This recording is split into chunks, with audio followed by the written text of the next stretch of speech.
இன்றைக்கி காலையில் கரண்டுங்கிறதுனால பார்த்துக்கிட்டிங்கன்னா மக்களே எங்கள் அம்மா நேரமாகவே தண்ணி பிடிக்க ஆரம்பிச்சிட்டாங்க. ஸோ நான் பார்த்துக்கிடுங்க இன்றைக்கி புளியம்பழம் ஊறுகாய் அரைக்கலாமா, போய் புளியம்பழம் அறுத்துட்டு வான்னு சொன்னாங்க. சரி நான் அறுத்துட்டு வந்து சுடு தண்ணியில் வேக வச்சுருக்கேன்.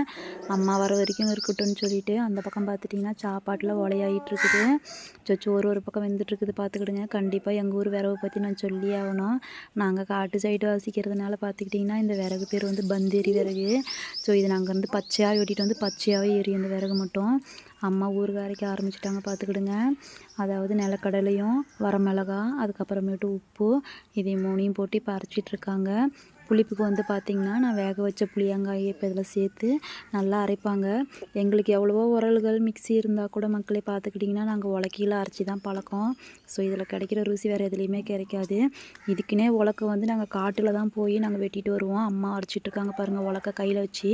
அது அங்கே ரொம்பவுமே எங்களுக்கு வந்து ஸ்பெஷலு. சரி வாங்க எல்லோரும் சாப்பிட்லாம் மக்களே.